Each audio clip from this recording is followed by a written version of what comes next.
इज्जत खानदानी नाम से नहीं, किरदार से मिलती है।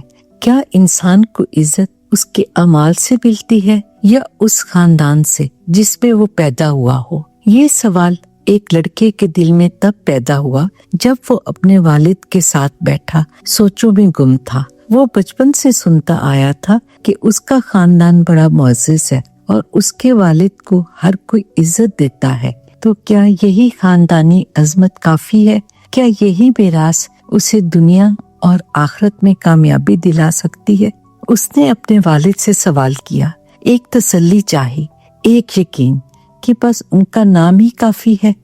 वालिद ने शफकत से बेटे का सवाल सुना, कंधे पर हाथ रखा और एक सादा मगर गहरा जवाब दिया। बेटा, क़यामत के दिन हर इंसान अकेला खड़ा होगा। उसके साथ ना बाप होगा, ना माल, ना खानदानी नाम। सिर्फ नियत और अमल तोला जाएगा।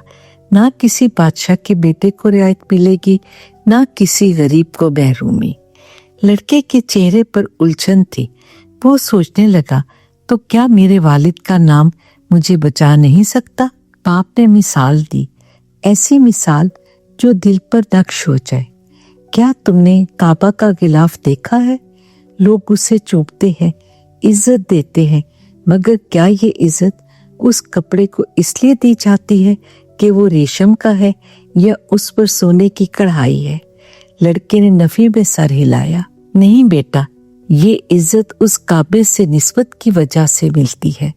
अगर यही कपड़ा किसी बाजार में रखा हो तो कोई तवज्जो ना दे। इसी तरह इंसान का नाम, हस्ब नस्ब, दौलत, ये सब तब तक बेवकूफ़ है जब तक वो नेक अमल से न जुड़े हों। ये सुनकर लड़के का दिल भर आया। अब उसे समझ आ गया था कि असल इज्जत किसी से विरासत में नहीं मिलती, बल्कि मेहनत से कमाई जाती है। नाम, रुतबा, दौलत ये महज एक गिलाफ की तरह है।